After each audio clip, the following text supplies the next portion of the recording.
work with directors maybe I wouldn't have worked with before. I don't know. I think I have. Elle le détestait plus que quiconque. Pas publiquement, pas avec des cris, mais avec ce silence glacé qu'elle maîtrise mieux que personne. Pendant des décennies, Catherine Deneuve a incarné l'élégance française, l'a retenu le contrôle. Une femme que rien ne semble atteindre. Pourtant, un nom est resté accroché à sa mémoire comme une écharde. Un nom qu'il a exposé à une époque où l'opinion publique ne pardonne plus. À la fin de sa carrière, après l'accident vasculaire qui a fragilisé son corps mais pas son regard, Deneuve est devenue plus silencieuse encore. Les interviews se sont raréfiées, les réponses sont devenues plus courtes. Chaque mot pesé, chaque phrase contrôlée. Mais lorsque certains journalistes prononçaient ce nom, l'air changeait, son visage se fermait, le passé remontait. Le cinéma français des années 60 et 70 n'était pas un monde tendre. C'était un territoire dominé par des hommes puissants, des réalisateurs autoritaires, des acteurs intouchables. Les actrices devaient survivre, sourire, encaisser, se taire, et Catherine Deneuve a survécu. Mais survivre signifie aussi accumuler des cicatrices. Certaines étaient visibles, d'autres non. Certaines venaient des amours impossibles, d'autres des collaborations toxiques, et certaines plus récentes venaient d'un monde qui avait changé trop vite. Une époque où chaque silence devient suspect, où chaque amitié devient compromettante, où chaque signature peut vous détruire. Elle n'a jamais fait de déclaration explosive. Elle n'a jamais accusé frontalement. Elle a laissé planer le doute. Mais ceux qui l'ont observé de près savent qu'il existe une liste de noms liés à des humiliations, des trahisons, des attaques publiques. Des noms qui ont brisé quelque chose en elle-même si elle ne l'a jamais admis.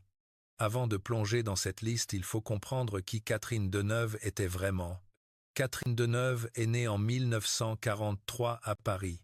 Elle n'était pas destinée à devenir une icône froide. Elle était la sœur cadette, celle que l'on comparait, celle que l'on regardait après Françoise d'Orléac, plus solaire, plus spontanée, plus vivante. Très tôt, Catherine apprend à contenir, à observer, à ne pas montrer. Le cinéma arrive vite, trop vite. Elle n'a pas encore 20 ans que déjà son visage circule. Mais ce n'est pas encore l'admiration. On la trouve distante. On la dit trop contrôlée, trop calculatrice. Dans un milieu où l'on valorise l'émotion, elle impose le silence. Ce silence devient sa défense. Puis il y a la mort de Françoise en 1967, un accident brutal, une disparition qui la laisse seule face à la lumière. Certains murmurent qu'elle a pris la place, d'autres insinuent que le destin l'a favorisée. Ce sont des paroles cruelles, elles la brisent intérieurement, mais elle ne répond pas, elle avance. Belle de jour la transforme en mythe. Elle devient la femme inaccessible, le fantasme maîtrisé. Mais derrière cette image figée, la pression est constante. Chaque rôle confirme la froideur. Chaque apparition publique renforce la distance. On ne lui pardonne rien. Pas un mot de travers, pas une hésitation. Les relations sont tendues, avec des réalisateurs exigeants, avec des acteurs dominants, avec des journalistes qui cherchent la faille. Elle protège son territoire, elle contrôle son image. Elle ne donne pas plus que nécessaire. Puis viennent les années 2010. Le monde change. Les scandales explosent. Les réseaux sociaux jugent. En 2018, elle signe une tribune défendant une certaine idée de la liberté. La réaction est violente. Elle est attaquée, humiliée, exposée comme symbole d'un ancien monde déconnecté. Catherine Deneuve n'a jamais été une victime docile. Mais elle a encaissé. Elle a gardé le silence quand d'autres criaient. Elle a survécu quand d'autres se sont effondrés. 5 personnes ont laissé des cicatrices qu'elle n'a jamais oubliées. Numéro 5, Gérard Depardieu. Il l'a entraînée dans une tempête qu'elle n'avait pas choisie. Gérard Depardieu et Catherine Deneuve ont partagé l'écran à plusieurs reprises. 2 monuments du cinéma français, 2 présences imposantes, mais 2 tempéraments opposés. Lui excessif, provocateur, imprévisible. Elle contrôlée, distante, méthodique. À l'écran, l'alchimie fonctionnait. Hors caméra, la tension était constante. Depardieu n'a jamais filtré ses paroles. Il parlait vite, fort, sans retenue. Il attaquait, il provoquait, il exposait. Dans les années 2000 puis surtout après 2018, son nom devient synonyme de scandale. Accusations, enquêtes, polémiques internationales. Chaque apparition publique devient un champ de bataille médiatique. Catherine Deneuve aurait pu garder ses distances. Mais elle signe la tribune qui défend une certaine liberté face à ce qu'elle considère comme une dérive morale. Son nom apparaît aux côtés de celui d'autres artistes. Très vite, l'opinion publique associe sa signature au comportement de certains hommes visés par des accusations. Et parmi eux, Depardieu. La violence n'est pas physique, elle est symbolique. Les réseaux sociaux attaquent. Les éditoriaux dénoncent. Elle est exposée comme figure d'un monde dépassé. On l'accuse de protéger les puissants. On la traite de complice. Le mot humilié circule dans la presse étrangère. Un moment cristallise tout. Une interview où on lui demande si elle regrette sa position. La question est directe. Elle répond sans colère mais sans recul non plus. Elle refuse de condamner sans jugement. Son silence est interprété comme une défense. Elle est isolée. Depardieu continue de provoquer. Elle continue de se taire. Mais la fracture est là. Ce n'est pas seulement une divergence publique. C'est une mise en danger de son image, de son héritage, de son contrôle. Elle a passé sa vie à maîtriser chaque apparition. Et soudain, elle est entraînée dans un chaos qu'elle ne contrôle pas. Il ne l'a peut-être pas attaquée frontalement, mais il a contribué à l'exposer, à la fragiliser, à la placer au centre d'un débat qu'elle n'avait pas initié. Certaines signatures coûtent une réputation. Numéro 4, François Truffaut. Il l'a façonné puis il l'a enfermé. François Truffaut appartient à cette génération de réalisateurs qui ont redéfini le cinéma français. Il avait le pouvoir, le regard, l'autorité artistique. Catherine Deneuve à l'époque est encore en construction. Elle cherche sa place. Elle veut travailler avec les grands noms. Truffaut lui offre cette légitimité. Mais ce qu'il lui donne a un prix. Truffaut aimait façonner ses actrices. Il les observait. Il les modelait. Il décidait de ce qu'elles représentaient. Avec Deneuve, il confirme l'image d'une femme distante, inaccessible, presque glaciale. Cette image fonctionne. Elle devient sa marque. Mais elle devient aussi une prison. La violence n'est pas visible. Elle est esthétique, elle est narrative. Chaque rôle renforce la même perception. Le public voit une icône froide. Les journalistes parlent d'élégance distante. On oublie la femme derrière le masque. Elle se retrouve enfermée dans une silhouette, dans un regard, dans une posture. Truffaut ne l'a pas humiliée publiquement. Il ne l'a pas attaquée dans la presse. Mais il a contribué à figer son identité. Dans un milieu où l'on attend des femmes qu'elles incarnent des fantasmes, elle devient un symbole plus qu'une personne. Et ce symbole est difficile à briser. Après la mort de Truffaut, le cinéma change. Les générations se succèdent. Mais l'empreinte reste. On continue de la comparer à cette image construite sous son regard. Elle tente de diversifier ses rôles. Elle cherche des personnages plus vulnérables, mais le public voit toujours la même femme. Le moment d'humiliation est silencieux. Ce n'est pas un scandale. C'est une prise de conscience. Lors d'une interview tardive, on lui demande si elle regrette d'avoir été l'icône froide du cinéma français. Elle sourit à peine. Elle dit que ce n'était pas un choix. La phrase est courte. Elle révèle tout. Être façonné par un grand réalisateur est un privilège. Être enfermé dans son regard est une autre histoire. Truffaut lui a offert la reconnaissance. Il lui a aussi imposé une cage invisible. Elle ne lui a jamais totalement échappé. Numéro 3, Marcello Mastroianni. Il l'a aimée sans jamais la choisir. Marcello Mastroianni n'était pas un scandale. Il était une passion. Une histoire qui semblait élégante, presque cinématographique. Deux stars européennes, deux visages mythiques. Leur relation dure des années. Ils ont une fille, Chiara. En apparence, rien de violent, rien de brutal. Et pourtant, c'est l'une des cicatrices les plus profondes. Mastroianni était marié. Il ne quitte jamais officiellement son épouse. Catherine Deneuve accepte la situation. Elle garde le contrôle. Elle refuse les scènes publiques. Elle protège son image. Mais la presse italienne et française ne protège rien.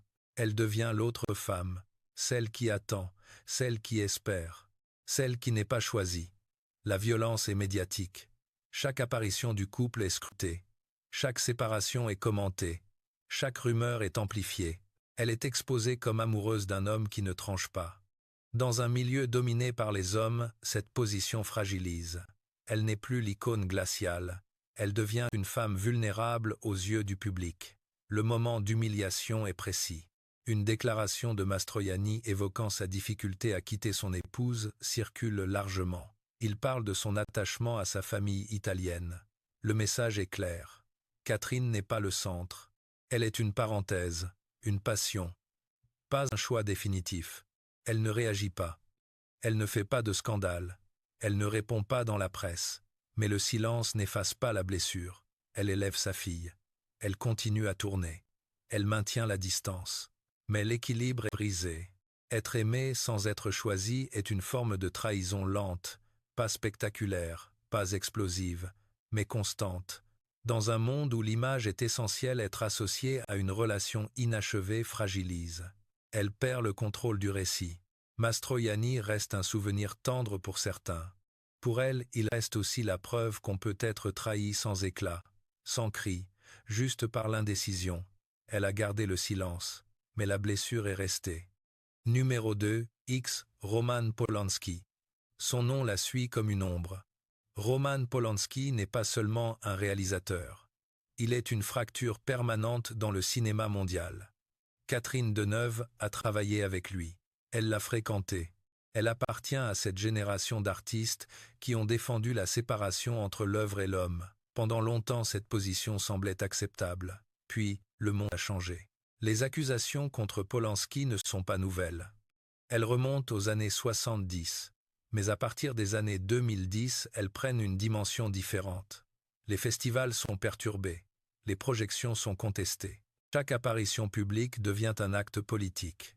Et ceux qui continuent de soutenir le cinéaste sont immédiatement exposés. Deneuve ne fait pas de discours passionnés. Elle ne milite pas ouvertement pour lui. Mais elle signe la tribune de 2018 qui dénonce ce qu'elle considère comme un climat de puritanisme.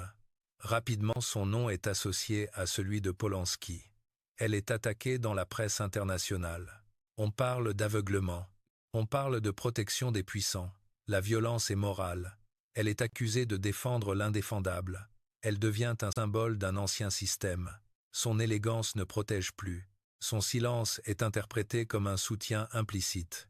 Elle est humiliée dans les débats télévisés. Des générations plus jeunes la désignent comme déconnectée. Le moment précis survient lors d'un festival où Polanski est encore au centre des polémiques. Des journalistes l'interrogent frontalement. Elle refuse d'entrer dans la condamnation publique. Elle parle de justice, de nuances. La réponse est jugée insuffisante. Elle est isolée. Roman Polanski ne l'a pas attaquée personnellement. Il ne l'a pas trahi publiquement. Mais son nom est devenu un poids. Une ombre qui fragilise chaque prise de parole. Une association qui la détruit symboliquement auprès d'une partie du public. Dans une époque qui exige des positions claires, la nuance peut briser une réputation. Certaines positions vous isolent à jamais. Numéro 1, Benoît Jacquot. Il connaissait ses failles. Benoît Jacquot n'était pas un amant mythique, pas une passion européenne, pas un scandale flamboyant. Il était plus proche, plus subtil, plus dangereux pour l'image. Jacquot a travaillé avec Catherine Deneuve à plusieurs reprises. Il appartenait à ce cercle d'hommes cultivés intellectuels intégrés au système du cinéma français. Un milieu où la loyauté compte autant que le talent. Pendant des années, leur collaboration semblait naturelle. Respect mutuel, travail précis, aucune scène publique, aucune tension visible. Deneuve gardait le contrôle, Jacquot gardait sa place. Tout paraissait stable. Puis les accusations surgissent. Des femmes parlent. Des témoignages détaillent des comportements abusifs. Le nom de Jacquot est associé à des faits graves. Le climat a changé. L'époque ne protège plus. Chaque ancien lien devient suspect. Chaque collaboration passée devient une question. La violence est immédiate.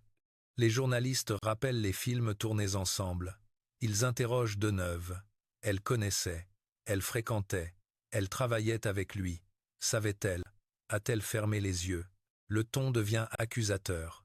Elle est exposée non pas pour ses actes mais pour ses relations. Le moment d'humiliation est brutal dans sa simplicité. Une interview où son nom apparaît dans une liste de proches de réalisateurs accusés. Pas comme coupable, mais comme figure silencieuse d'un système. Elle refuse la mise à mort publique. Elle refuse de participer à la condamnation médiatique. Cette retenue est interprétée comme une protection. Jaco ne l'a pas attaqué frontalement. Il ne l'a pas humilié directement. Mais son nom a fragilisé le sien. Il a ouvert une brèche dans l'image parfaitement maîtrisée qu'elle avait construite pendant 50 ans. Il a rappelé que personne n'est à l'abri lorsque le système s'effondre. Elle a passé sa vie à contrôler la narration. Avec Jaco, le récit lui a échappé. Ce silence l'a poursuivi. Choix. Spécial Brigitte Bardot. Elle n'a jamais prononcé son nom avec colère. Mais elle n'a jamais supporté la comparaison.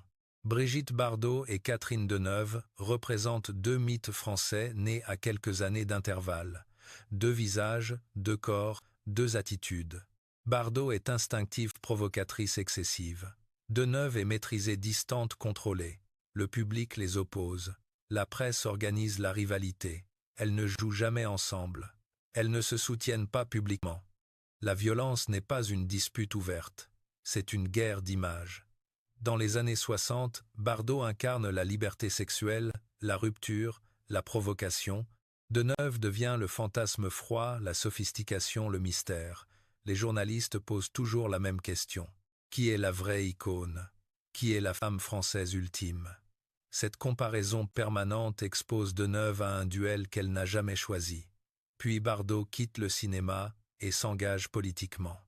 Ses prises de position radicales provoquent des scandales. Chaque déclaration choque, chaque condamnation judiciaire est médiatisée.